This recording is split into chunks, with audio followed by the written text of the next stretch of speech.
She looked me dead in the eyes at Thanksgiving dinner, in front of our entire family, and said, "Why did Mom and Dad even waste money on your degree?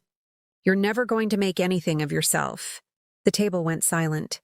My fork froze halfway to my mouth, and I remember thinking, I will never forget this moment. 6 years later, she called me crying, begging, asking if I could get her a job at my company. The same company she said I'd never build. The same degree she called useless. It made me a millionaire. But here's the thing nobody tells you about moments like these. When someone who hurt you finally needs you, victory doesn't feel the way you thought it would. Stay with me, because this story isn't about revenge. It's about something much harder. My name doesn't matter, but my story might sound familiar. I grew up in a small town in Ohio, the kind of place where everyone knows your business, and your family's expectations become your identity.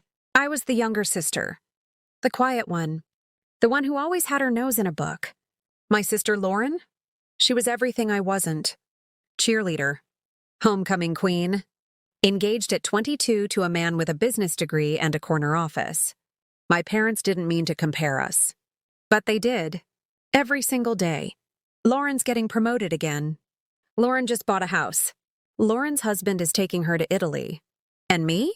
I was 24, living in a studio apartment, working at a coffee shop, with a degree in environmental science.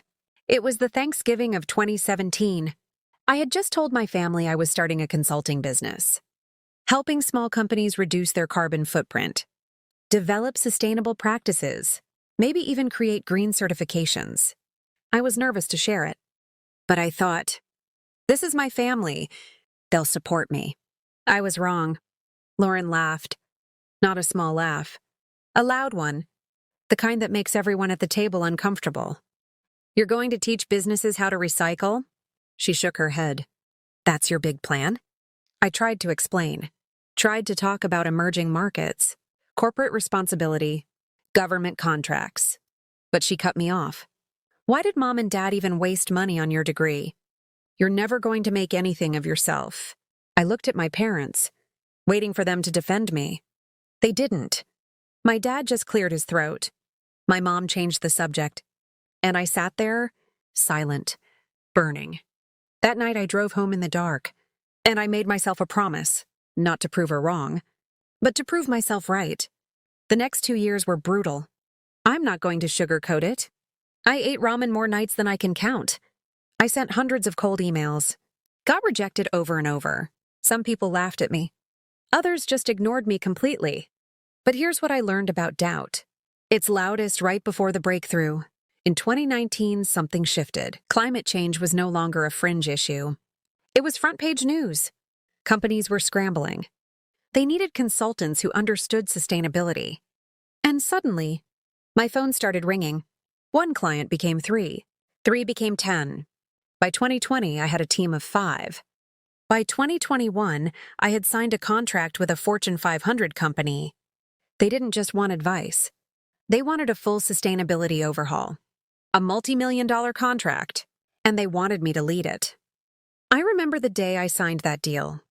I sat in my car afterward, and I cried, not because I was happy, but because I finally believed what I'd been trying to tell myself for years. I am not useless. While my life was rising, Lauren's was quietly falling apart. I didn't know the details at first. Just whispers at family dinners. Her husband's company had some trouble. They were restructuring. She seemed stressed, thinner, less shiny than before. I didn't feel joy about it. Despite everything, she was still my sister. But I'd be lying if I said I didn't notice. By 2022, the truth came out. Her husband had been hiding debt. A lot of it. They lost the house, the cars, the lifestyle she had built her entire identity around. And then he left her. For someone younger. Someone who didn't remind him of his failures. Lauren moved back in with our parents, at 34 years old, with nothing. I watched from a distance. Part of me wanted to reach out, but another part remembered that Thanksgiving table, remembered the silence of my parents, remembered the way she laughed. So I stayed quiet. Maybe that makes me a bad person. Maybe it makes me human. It was a Tuesday morning. I was in my office, reviewing contracts. My assistant told me I had a personal call. It was Lauren. Her voice was shaky, small, nothing like the confident woman who had mocked me years before. I need help. She paused. I saw online that your company is hiring. I thought maybe you could put in a word for me. I didn't respond right away. I let the silence hang. Not to be cruel, but because I genuinely didn't know what to say. I know I wasn't always supportive, she continued, but I'm in a really bad place, and I don't know where else to turn. There it was. The moment I had imagined for years. The moment where I could finally say, now you see, now you understand. But when it actually came, I didn't feel powerful. I felt tired. I felt sad. And I felt something I didn't expect. Compassion. That night I couldn't sleep. I kept replaying her words, replaying mine, asking myself, what do I actually want here? Did I want revenge? Part of me did. I won't lie. Did I want her to suffer the way I had? Honestly, yes. But here's what I realized in those sleepless hours. Holding on to that pain, it wasn't punishing her. It was punishing me. I had spent years building something beautiful. A career, a purpose, a life I was proud of. And none of that was built on bitterness. It was built on belief. If I let revenge drive my decision, I would become someone I didn't recognize, someone who forgot why she started in the first place. So I made a choice. A hard one. I called Lauren the next day. I told her I wasn't going to hand her a job. That would be unfair to my team. And honestly, it would be unfair to her. But I told her something else.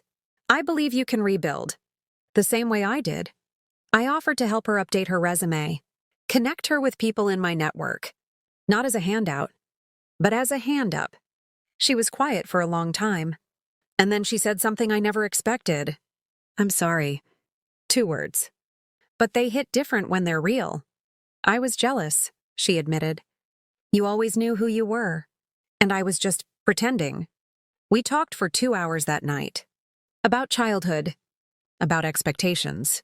About all the things we never said. It didn't erase the past. But it started something new. 6 months later, Lauren got a job. Not at my company, but at a nonprofit focused on housing for single mothers. She's good at it. She's found purpose. And for the first time in our adult lives, we actually talk. Like sisters, not competitors. Here's what I want you to take from this story. Success is not about proving people wrong. It's about proving yourself right. And forgiveness? It's not something you do for them. It's something you do for you. That Thanksgiving in 2017 broke something in me. But it also built something. A fire that couldn't be extinguished. A belief that couldn't be shaken. And a future that no one could take away. If someone ever called your dreams useless, if someone ever laughed at your plans, if someone made you feel small in a room full of people who should have protected you, this is your reminder. They don't get to write your ending. You do. And when you finally make it, don't become the person who hurt you. Become the person who heals. That's the real victory.